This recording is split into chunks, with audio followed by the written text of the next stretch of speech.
베드로전서는 소망의 서신, 격려의 서신이라는 별명을 갖고 있습니다. 이런 별명이 붙게 된 것은 당시 상황과 배경에 깊은 관련이 있을 것입니다. 초대교회 당시에 예수를 주로 믿는다는 것 때문에 가혹한 핍박과 차별을 받아야만 했습니다.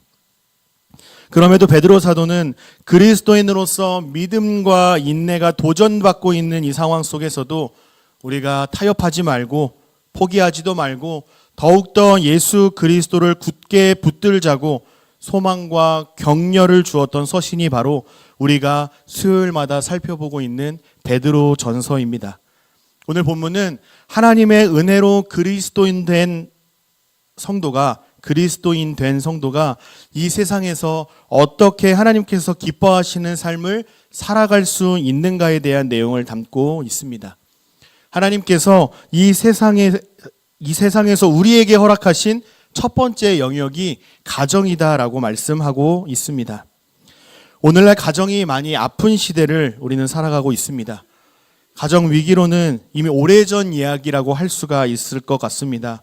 가정은 하나님의 디자인이며 하나님이 인간에게 주신 사명이기도 합니다. 그러므로 가정을 세우실 때 의도하셨던 하나님의 원리로 우리는 돌아가야 합니다. 오늘 보면 베드로전서 3장 표제를 보시면 아내와 남편 이렇게 되어 있습니다. 1절에서 6절까지는 아내들아 하면서 아내를 향한 권면의 말씀을 하고요. 7절에서는 남편들아 하면서 남편을 향한 권면의 말씀을 기록하고 있습니다. 오늘 본문을 우리가 함께 읽으시면서 뭐야, 아내는 6절인데 남편은 왜 1절밖에 안 돼? 라고 생각하시는 분들 아마 계실 겁니다. 저에게 마음의 중심을 딱 들키셨습니다. 아내 되신 여러분, 너무 노하지 마시기를 바랍니다. 에베소서 5장에 보면요, 아내의 분량은 3절인데에 반해서 남편의 분량은 무려 9절이나 됩니다. 어떻게 위로가 좀 되십니까? 여러분, 그렇다면 베드로전서에서 아내에 대한 권면이 6절, 남편에 대한 권면이 단 1절로 되어 있는 이유가 무엇일까요? 베드로 사도는 힘이 약한 사람들, 고통받는 일에 쉽게 노출되어 있는 사회적인 약자에게 집중을 하고 있기 때문에 그렇습니다.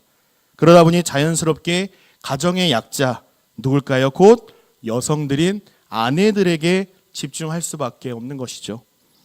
여러분도 잘 아시듯이 당시 여성의 지위는 매우 열악했습니다. 당시 아내는 자신의 의견을 남편에게 적극적으로 말할 수 없었습니다. 이는 신앙생활에까지 확장됩니다. 결혼한 그 순간부터 아내는 자연스럽게 남편의 종교를 따라야만 했습니다. 만약 남편의 종교를 따르지 않는다면 불이익을 당할 수밖에 없었습니다. 이런 상황에서 1절에서 베드로 사도는 이렇게 말씀합니다. 아내들아, 이와 같이 자기 남편에게 순종하라. 이는 혹 말씀을 순종하지 않는 자라도 말로 말미암지 않고 그 아내의 행실로 말미암아 구원을 받게 하려 함이라 라고 말씀하고 있습니다.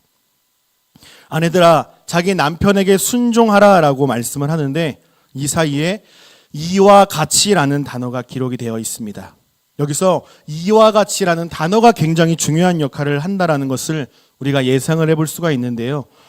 지난주에 함께 나눴던 이 베드로전서 2장 후반부와 오늘 본문이 긴밀하게 연결되어 있고 계속된 연속 선상에 놓여 있다라는 것을 우리에게 보여주는 키이기도 합니다. 여러분, 우리가 지난 시간에 함께 살펴보았던 내용을 기억하고 계십니까? 사환들이 나왔었죠. 즉 종들도 범사에 하나님을 경외함으로 주인에게 순종하라 라는 말씀이 있었죠. 그리고 우리를 구원하기 위하여 부당하고 불공평한 고난을 받으신 예수 그리스도에 대해서도 우리가 함께 살펴본 바가 있습니다. 성경의 문맥과 흐름을 따라서 이 2장 후반부와 3장 1절의 말씀을 연결을 해보면 이렇게 정리를 해볼 수가 있습니다. 아내들이여, 베드로전서 2장 18절 15절에서 살펴본 것 같이 종들이 하나님을 경외함으로 주인에게 순종하는 것처럼 예수님께서 부당하고 불공평한 고난을 우리를 구원하기 위해 묵묵히 참고 견뎌내신 것처럼 아내들이여 자기 남편에게 순종하십시오 라고 1절은 말씀하고 있는 겁니다. 이제 베드로 사도가 왜 이러한 권면을 했는지를 좀 그 이유를 살펴보도록 하겠습니다. 아내가 자기 남편에게 순종해야 하는 이유는 하나님께서 세우신 질서이기 때문에 그렇습니다. 하나님께서 세우신 질서, 이 표현을 꼭 기억해 주시기를 바랍니다.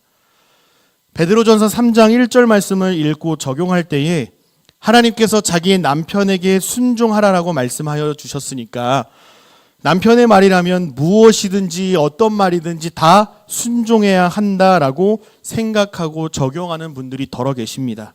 이 말은 사실 반은 맞고 반은 틀린 말입니다.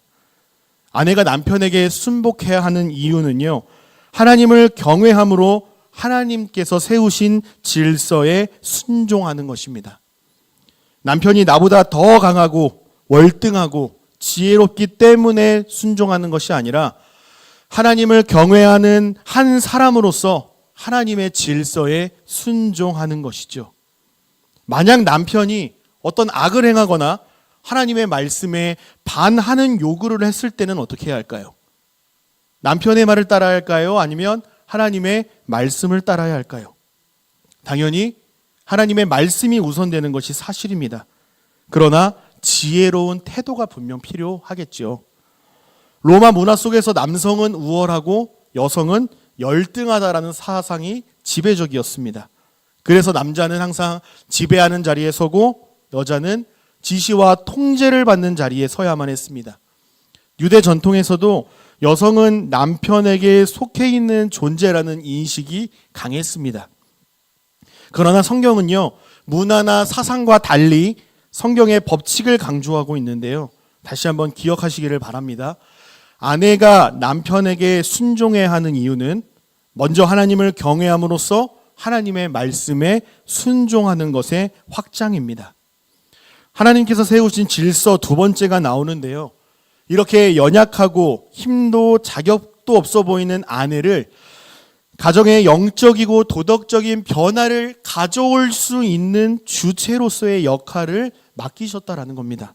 쉽게 말해서 이 가정의 영적인 흐름의 변화는 가정인 남편으로부터 출발하는 것이 아니라 아내의 손에 달려 있다라는 말입니다. 그래서 베드로 사도는 아내에게 이와 같이 남편에게 순종하라라고 권면하고 있는 겁니다. 여러분, 남편을 가정의 머리다 이렇게 성경은 말하지 않습니까? 제가 읽은 책 중에 선에 갇힌 인간, 선밖의 예수라는 책에 보면 재밌는 표현 하나가 나오는데요. 말씀드렸습니다. 재미난 표현이 하나 나옵니다. 남편의 머리됨을 이렇게 설명을 합니다. 아내는 목이고요. 이 목이 머리를 돌린다라고 말합니다. 여러분 무슨 말인지 이해가 되셨죠?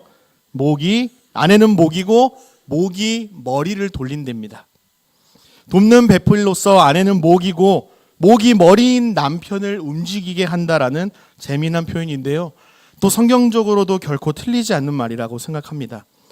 여러분 저는요 이렇게 목에 의해서 돌아가는 머리의 삶을 살아가고 있습니다. 예수님께서 부당하게 고난을 받았음에도 참고 견디며 묵묵히 십자가의 길을 걸어가신 것처럼 비록 이해되지 않고 납득하기 어려워도 우리 주님이 순종하신 것처럼 아내들에게도 자기 남편에게 이와 같이 순종하라라고 권면하고 있습니다.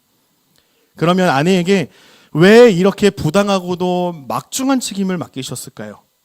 하나님의 종, 하나님의 자녀로서 이 목이라는 아내를 통해서 머리인 남편을 움직이게 하는 사명을 하나님으로부터 받았기 때문입니다. 베드로전서 3장 1절 후반절과 2절에 보니까 아내의 행실로 말미암아 구원을 받게 하려 함이니 너희의 두려워하며 정결한 행실을 봄이라 라고 말씀합니다. 아내의 행실로 말미암아 남편이 무엇을 받게 된다라고 말씀하죠? 남편의 구원입니다. 믿지 않는 남편이나 복음을 받아들이는 것을 반복적으로 거부하는 남편을 구원하기 위해서는 아내가 선교사로서 이 아내를 가정의 선교사로서 파송하셨다라는 말씀입니다.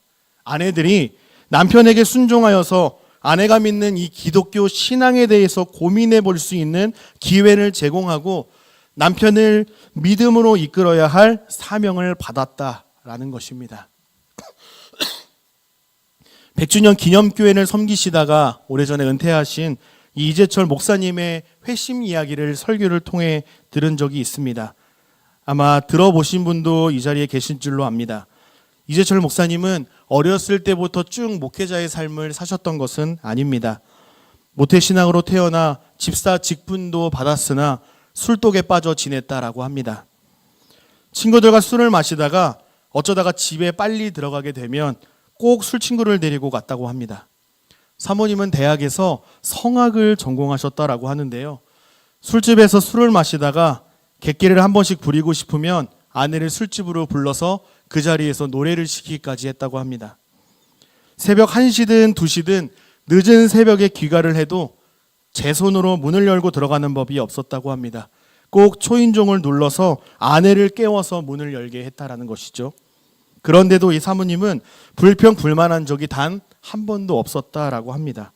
가만 보면 사모님도 참 대단하신 것 같습니다. 그래서 이재철 목사님은 이 여인은 하나님께서 착한 성품을 선물로 주셔서 이렇게 착하게 사는 여인인가 보다라고 생각했다라고 합니다. 어느 날도 평소처럼 술을 마시고 집에 들어가는 길에 우연히 주머니에서 이 집 열쇠가 손에 잡혔다고 합니다. 오늘은 내가 열쇠로 문을 열고 한번 들어가 볼까? 라는 생각이 들었답니다.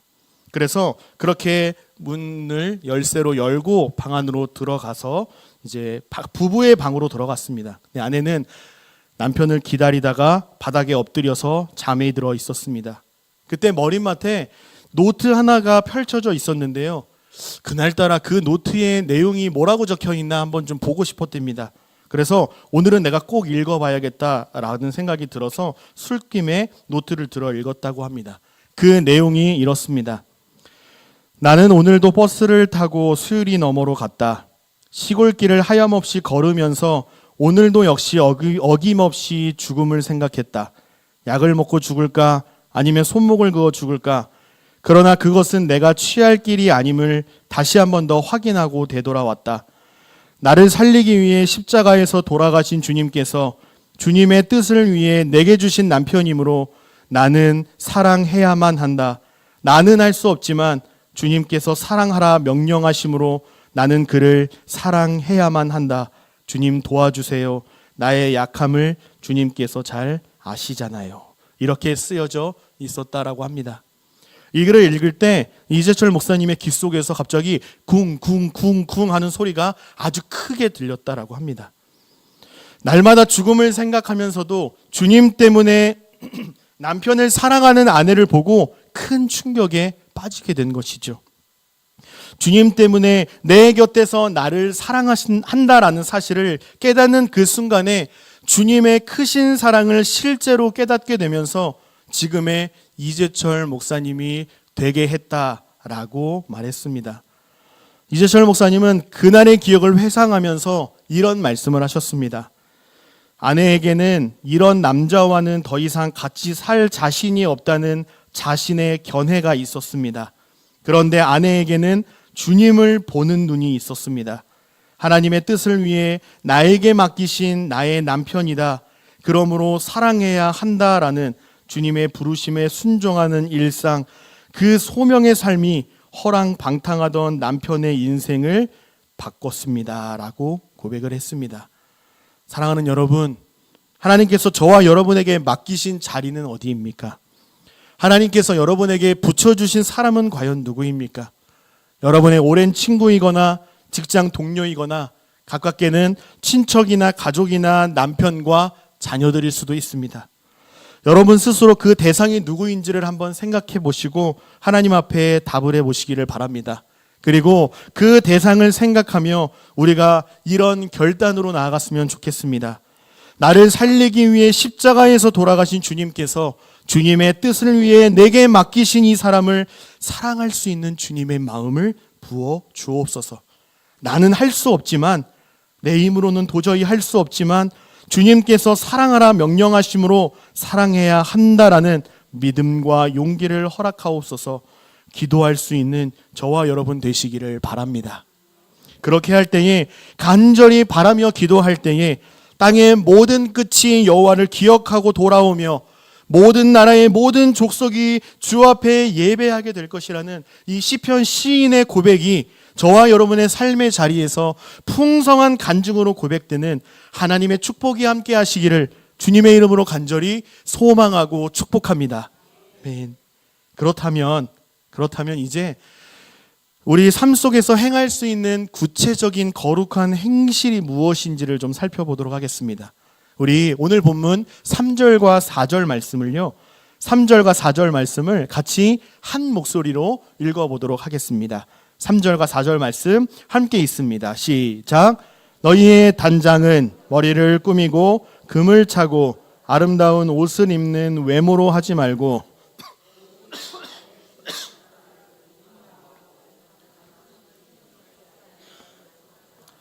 이는 하나님 앞에 값진 것이니라. 아멘. 인간의 눈으로 보기에 좋아 보이는 것과 하나님께서 보시기에 좋아 보이는 것의 대조를 잘 보여주고 있습니다. 핵심은 무엇입니까? 외적인 단장이 아니라 내면의 단장을 하라입니다. 사람의 눈을 기쁘게 하는 것이 아니라 하나님을 기쁘시게 하라라는 것이죠. 4절에 보시면 온유라는 단어가 나옵니다. 이전에도 설교 중에 말씀드렸던 적이 있는데요. 온유하면 굉장히 따뜻하고 상냥한 이미지가 떠오르시죠. 그러나 이 온유의 원어 뜻은요, 사나운 짐승을 길들이다라는 뜻입니다. 부당하고 억울한 일을 당하게 되면 우리 내면의 깊은 곳에서 분노가 치밀어 오릅니다. 속상하고 분노가 차면요, 마치 사나운 짐승과 같은 분노의 모습이 누구에게나 나타나기 마련입니다. 그러나 그 본능대로, 성격대로, 기분대로 하지 말라라는 겁니다. 왜 그럴까요? 믿지 않는 남편의 말에 순종하여서 남편을 하나님께로 인도할 수 있도록 사나운 짐승을 길들이듯이 나의 자아를 죽이는 것입니다. 하나님의 주권과 나에게 맡겨주신 사명을 늘 마음에 새기면서 소망의 하나님께 시선을 고정하고 나의 분노와 화를 죽이라는 선교적 차원에서의 절제를 말씀하고 있는 것입니다. 5절 6절에서 하나님께 소망을 두었던 믿음의 여성들을 이야기하면서 아브라함의 아내 사라를 본보기로 소개하고 있습니다. 여러분은 아브라함의 부끄러운 과거를 잘 아실 것입니다. 창세기에 기록되어 있지요. 우리에게는 믿음의 조상 아브라함이라 굉장히 멋지게 기억되고 있지만요, 남편 아브라함은 어땠습니까?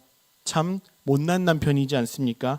자기 목숨 부지하겠다고, 어떻게 좀 더 살아보겠다고 아내를 누이라고 부르고 바로에게 아내를 넘기기까지 했던 못난 남편이었습니다. 그럼에도 불구하고 사라는 아브라함을 주로 여기며 순종했다라고 말합니다. 어떻게 그럴 수가 있었을까요? 5절 상반절에 힌트가 있는데요, 5절 상반절에 따르면 하나님께 소망을 두었기 때문에 가능한 일이라 이렇게 말하고 있습니다. 사라는요, 하나님을 경외하는 믿음과 소망이 있었기 때문에 인간적으로 볼 때는 도저히 이해할 수도 없는 허물까지도 덮어줄 수 있는 온유함과 화평함을 소유했던 자였습니다. 이것은 결코 쉬운 일이 아닐 것입니다. 또한 이 두 사람의 일을 우리가 쉽게 평가할 수도 없을 것입니다.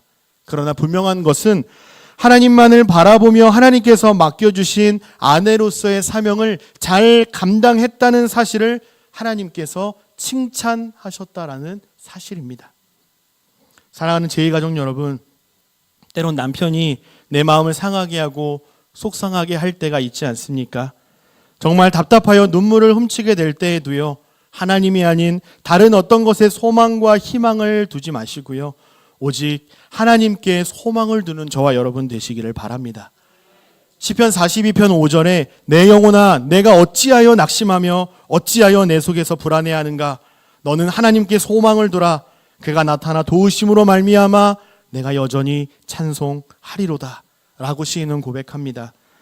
우리 눈앞에 놓여진 상황과 환경을 바라볼 때, 남편과 아내의 약함을 바라볼 때에 우리는 좌절하고 낙심할 수밖에 없습니다. 그럴 때마다 눈을 들어 소망 되신 주님을 바라볼 수 있기를 바랍니다. 결코 이해할 수 없는 희망이 전혀 없어 보이는 것 같은 그 때에 소망의 주님께서 우리를 이 땅에서의 삶뿐만 아니라 영원한 소망의 나라에까지 우리를 이르게 하실 줄로 믿습니다. 그러므로 우리에게 익숙한 찬양의 제목, 찬양의 가사처럼 괴로울 때 주님의 얼굴을 더욱더 바라보고 하나님께 소망을 두며 하나님께서 주시는 위로와 축복으로 우리의 속사람을 더욱더 단장하는 저와 여러분 되시기를 주님의 이름으로 간절히 축복합니다. 이제 7절부터는 남편을 향한 권면이 나옵니다. 7절을 보면 남편들도 이와 같이라고 시작하고 있음을 우리가 볼 수가 있습니다. 여기서 남편들은요, 예수 그리스도를 향한 믿음을 이미 소유한 자를 일컫습니다.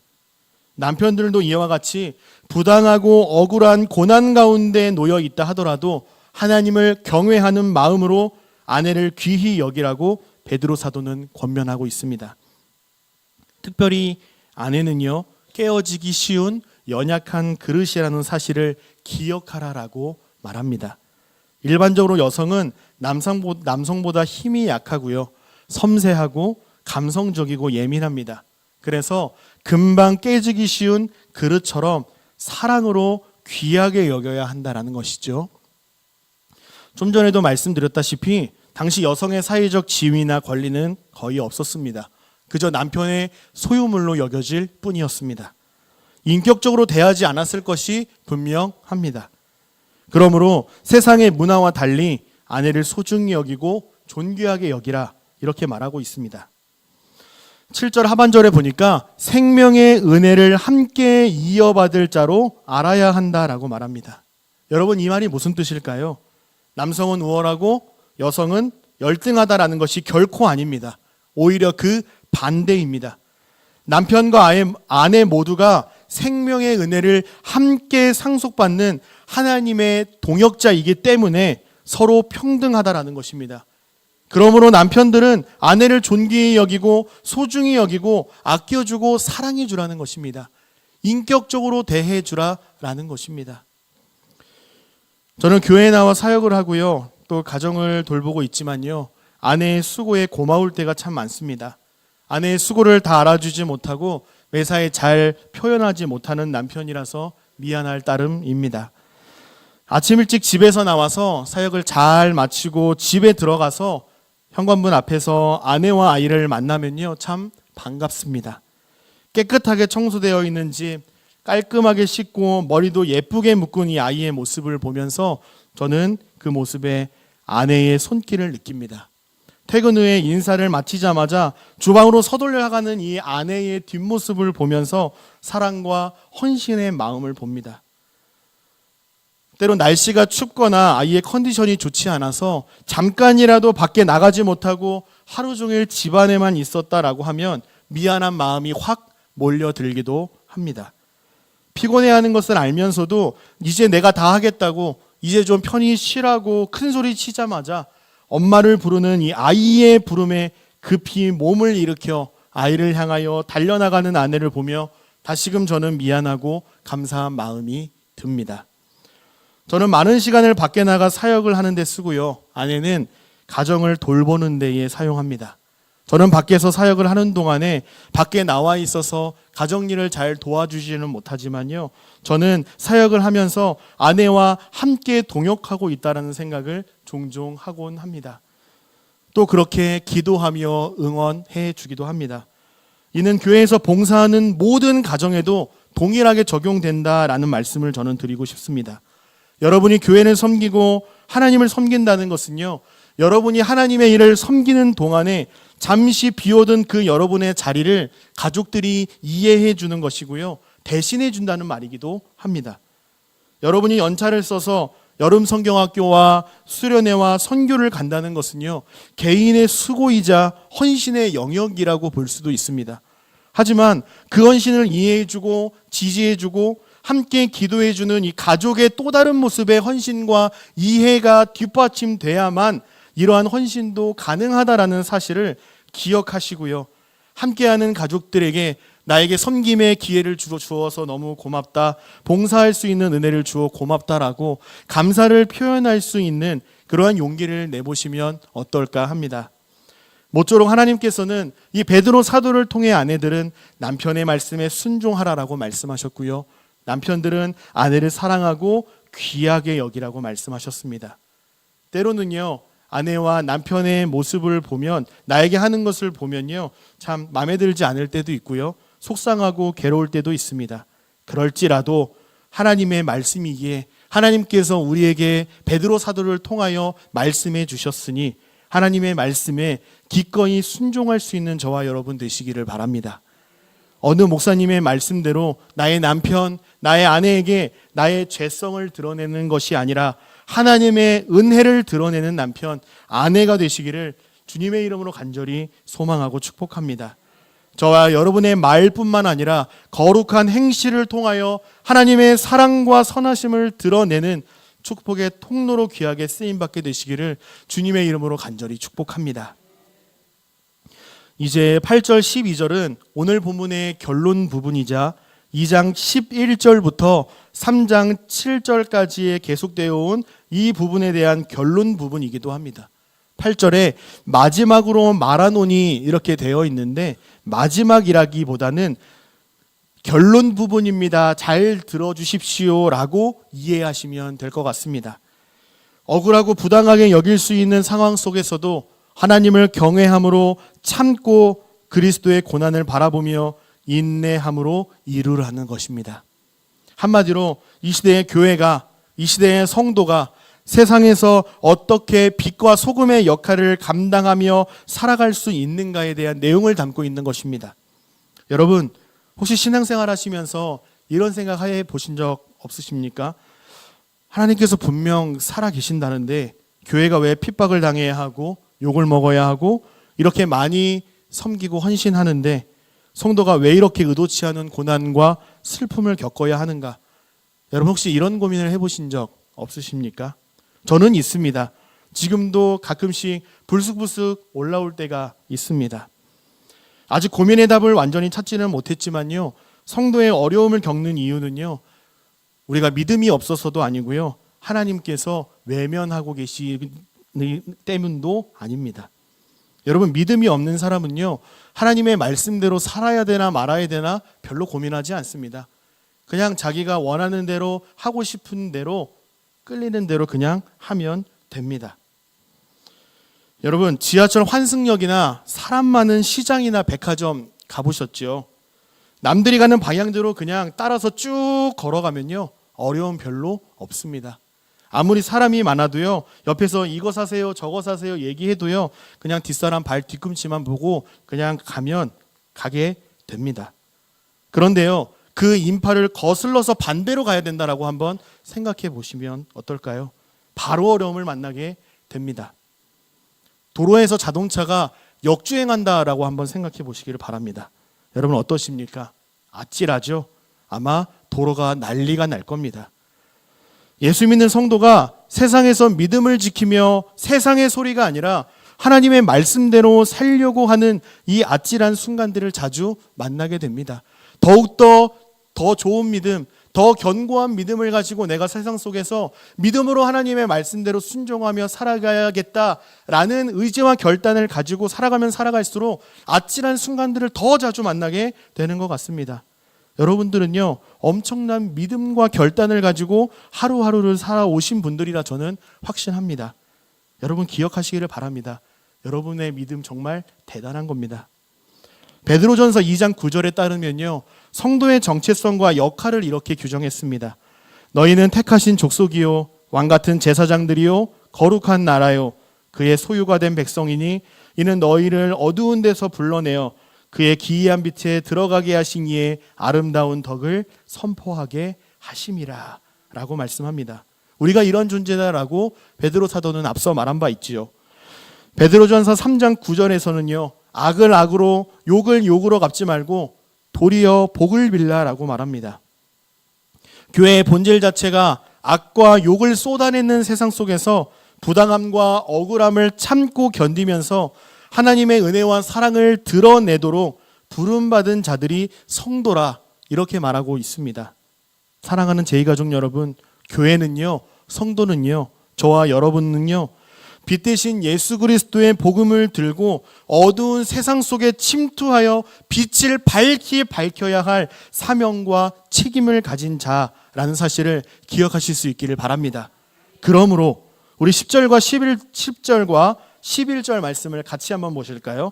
우리 한 목소리로 함께 10절과 11절 말씀을 읽도록 하겠습니다. 시작. 그러므로 생명을 사랑하고 좋은 날 보기를 원하는 자는 혀를 금하여 악한 말을 그치며 그 입술로 거짓을 말하지 말고 악에서 떠나 선을 행하고 화평을 구하며 그것을 따르라. 아멘. 이 말씀은요, 베드로 사도가 시편 34편 12절부터 16절 말씀을 인용한 것입니다. 억울하고 부당한 상황을 만났을 때에 하나님을 생각하고 우리를 위하여 부당하고 치욕스러운 고난의 길을 걸어가신 그 예수 그리스도의 고난을 묵상하면서 악을 악으로 갚지 않고 도리어 복을 비는 세상이 결코 이해할 수 없는 거룩한 행실을 가져야 한다라고 말씀합니다. 왜요? 예수님이 그렇게 하셨으니까요. 다윗이 이런 삶을 살았지 않습니까? 여러분, 사무엘 상하에 기록되어 있는 다윗의 순환기 잘 기억하고 계시죠? 이스라엘의 초대왕 사울이 다윗의 뒤를 추격하며 그의 목숨을 무려 13년이나 노립니다. 그 이유가 무엇입니까? 다윗이 사울의 말에 거절한 것도 아니고요, 비난한 것도 아니었습니다. 하나님의 이름을 모욕하는 블레셋의 최고 장수 골리앗을 때려 눕혔기 때문에 다윗은 사울 왕의 표적이 되었습니다. 질투의 대상이 된 것이죠. 다윗은 사울을 죽일 수 있는 기회를 2번이나 만났습니다. 그러나 다윗은 하나님께서 기름 부어 세우신 왕을 내 손으로 결코 해할 수 없다라면서 사울을 죽이지 않았습니다. 여러분, 눈 한 번만 딱 감고요, 칼을 휘둘렀으면요, 이제 나의 모든 고난과 억울함과 두려움은 다 끝났다. 이 모든 것을 해결할 수 있는 상황을 역전시킬 수 있는 최적의 기회였습니다. 그러나 다윗은 어떻게 했습니까? 악을 악으로 갚지 않았습니다. 다윗의 내린 선택의 결과는 무엇이었습니까? 하나님의 말씀에 오롯이 순종한 결과는 무엇이었습니까? 다시금 자신의 목숨을 끊기 위한 자신의 생명을 가지고 계속되는 사울과의 숨막히는 추격전이었습니다. 세상적인 관점에서 보면 다윗은 참 바보 같고 어리석은 사람입니다. 우리는 그의 인생을 이렇게 평가할 수도 있을 것 같습니다. 하나님을 믿고 또 예배하려면 자기 살 길은 마련해 놓고 신앙생활 해야지. 미련하게 자기 상황과 처지도 모르고 어리석게도 하나님의 말씀에 오롯이 순종한 저 사람의 비참함을 보라 라고 손가락질하고 혀를 찰 것이 분명합니다. 그럼에도 다윗은 악을 악으로 갚지 않고요, 욕은 욕으로 갚지 않고요, 악에서 떠나 하나님께서 요구하시고 기뻐하시는 선을 행하고요, 화평을 구하면서 하나님을 경외하는 삶을 선택했습니다. 하나님을 신뢰하고 하나님께 소망을 두며 하나님께 모든 걸 맡겨드립니다. 내 손으로는 못하겠으니까 하나님이 해결하세요 라고 고백하면서 하나님의 날개 아래로 피했던 다윗은요, 시편 34편 6절 8절에서 이렇게 고백합니다. 시편 34편 6절부터 8절까지의 말씀입니다. 이 곤고한 자가 부르짖음에 여호와께서 들으시고 그의 모든 환난에서 구원하셨도다. 여호와의 천사가 주를 경외하는 자를 둘러 진치고 그들을 건지시는도다. 너희는 여호와의 선하심을 맛보아 알지어다. 그에게 피하는 자는 복이 있도다. 아멘. 여호와 하나님은요, 부르짖고 간구하는 자의 부르짖음을 들으시고요, 구원하시는 아버지 하나님이라 고백하고 있습니다. 하나님의 주권을 인정하고 하나님을 경외하는 자들을 건지시는 하나님이라 그렇게 고백하고 있습니다. 그런 선하신 하나님을 여러분도 만났으면 좋겠고 주 안에서 누리는 축복과 소망과 위로와 도전을 경험하여서 나와 같은 믿음의 멋진 고백을 했으면 좋겠습니다라고 시인 다윗은 주님을 자랑하고 있는 겁니다. 그런 처지도 못 되는데 말이죠. 다윗의 고백이 저와 여러분의 삶의 고백, 믿음의 고백이 되기를 간절히 소망합니다. 오늘 본문 마지막 절이죠. 베드로전서 3장 12절에서 베드로 사도는 이렇게 권면합니다. 주의 눈은 의인을 향하시고 그에게는 의인의 간구에 기울이시되 주의 얼굴은 악행하는 자들을 대하시느니라 하였느니라 그랬습니다. 한마디로 여호와께서 의인에게는 상을 주시고 악인은 반드시 벌하실 것이라는 말씀입니다. 예수를 믿음으로 겪게 되는 이 부당함과 억울함과 또 믿지 않는 남편과 기도를 막는 아내를 견뎌야 하는 이 어려움 속에서도 악을 악으로 갚지 말고 욕을 욕으로 갚지 않기 위해서는요, 평소에 혀를 금하고 악한 말을 그치고 거짓을 말하지 않고 악에서 떠나 선행을 행하고 화평을 구하며 여호와를 경외하는 삶을 살아야 할 것이라 구체적으로 권면하고 있습니다. 우리 모두가 하나님을 경외하는 삶을 살았으면 좋겠습니다. 우리를 사랑하시는 사랑의 아버지로 인식하는 것도 너무나도 좋겠지만요, 우리의 죄에 칭찬하시고 심판하실 수 있는 경외의 하나님이라는 사실도 우리가 기억했으면 좋겠습니다. 참 멋지고 바람직한 삶입니다. 그러나 이 땅에서 살아가면서 하나님을 경외하는 삶을 살아가기란 결코 쉽지가 않습니다. 때로는 입에 재갈을 물리는 희생과 절제와 포기와 고난의 연속길일 수도 있습니다. 그러나 우리에게 한 가지 위로가 되는 것이 있습니다. 우리가 걸어가야 할 그 고난의 연속길이요, 우리가 처음 가보는 길은 결코 아니라는 것입니다. 우리보다 먼저 가신 분이 계시다라는 것입니다. 그분이 누구십니까? 우리 주 예수 그리스도입니다. 우리 주님께서 저와 여러분을 구원하시기 위하여서 걸어가셨던 고난의 길이기 때문에 그렇습니다. 주님이 걸어가신 그 길을 함께 걸어가는 하나님의 자녀들, 모든 제2 가족들이 되시기를 간절히 소망합니다. 말씀을 맺도록 하겠습니다. EBS에서 본 이 실험 영상의 내용을 소개하는 것으로 말씀을 정리하고자 합니다. 두려운 상황 속에서 웃는 엄마와 무표정 엄마의 차이를 실험한 것입니다. 투명 유리로 제작이 된 시각 벼랑이라는 것이 있습니다. 실제로 아이가 뚝 떨어지지는 않지만요, 떨어질 것처럼 느껴져서 매우 두렵고 무서운 환경을 조성한 것입니다. 그리고 첫 번째 실험에서는 엄마가 무표정을 보이고 아이가 어떻게 하나 그냥 쳐다만 보는 겁니다. 그리고 두 번째는요, 웃는 얼굴로 아이의 이름을 부르는 겁니다. 이 두 엄마의 행동에 어떤 차이가 있는가를 실험해 본 것입니다. 이 시각 벼랑이라는 것은 우리가 투명 유리 다리를 건넌다라고 생각하시면 됩니다. 스카이워크 이런 거 아시죠? 바닥 딱 뚫려 있는 거요. 네. 어린아이가 과연 지나갈 수 있을까? 엄마도 걱정하고요, 제작진들도 시선을 모았습니다. 역시나 아이가 시각 벼랑을 보자마자 앞으로 가지도 못하고 뒤로 가지도 못하는 두려운 상황에 직면한 듯 보였습니다. 아기는 놀란 듯이 엄마의 얼굴을 바라보지만 엄마는 굳은 표정으로 아이를 바라볼 뿐입니다. 아이의 이름도 불러주지 않습니다. 결국 아이는요, 이 시각 벼랑을 건너지 못하고 포기하고 맙니다. 이제 두 번째 실험입니다. 같은 상황에서 엄마는 웃는 얼굴로 아이를 응원합니다. 엄마가 밝은 목소리로 아이의 이름을 부르자 직전에 포기했던 그 투명 시각 벼랑을 통과해서 엄마의 품에 안기는데 성공합니다. 놀라운 실험의 결과였습니다. 이렇듯 예수를 믿기로 결단하고 하나님의 말씀대로 순종하며 살아가기로 결단했을 때 성도는 부당함과 억울함과 슬픔과 절망의 순간들을 만나게 됩니다. 정말 죽을 것 같습니다라고 하나님 앞에 토로할 수밖에 없는 상황을 만나게 됩니다. 그러나 실제로 죽지는 않습니다. 예수님께서도 요한복음 15장 18절에서 세상이 너희를 미워하면 너희보다 먼저 나를 미워한 줄 알라라고 말씀하시지 않으셨습니까? 세상은 우리가 신앙생활을 하는 것을 이해할 수가 없습니다. 우리의 신앙을 포용할 여유와 희생과 사랑의 마음이 그들 안에는 없습니다. 그들 안에는 하나님이 계시지 않기 때문에 그렇습니다. 그래서 눈에 보이지 않는 하나님, 영원한 가치를 추구한다는 것을 결코 이해할 수가 없습니다.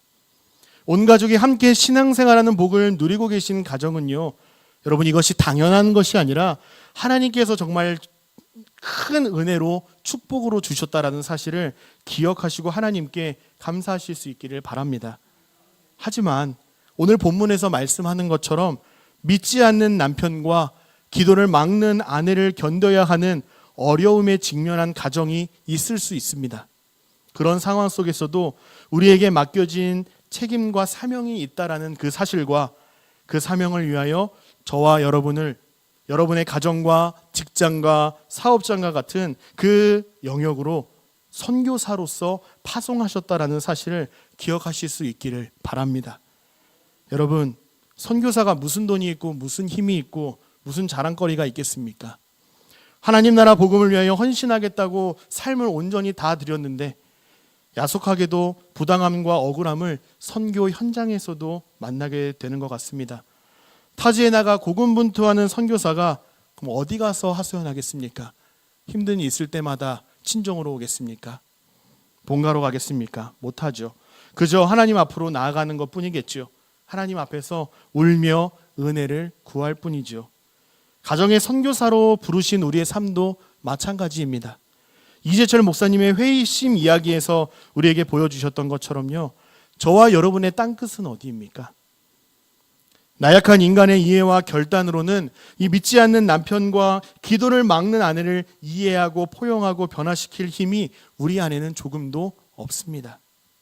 그러나 하나님께 소망을 둔 자는 참고 인내하며 영광의 나라에까지 이를 수 있다라고 오늘 베드로 사도는 우리에게 산 소망 되신 예수 그리스도를 통해 허락하신 소망과 격려를 저와 여러분에게도 주고 있는 줄로 믿습니다.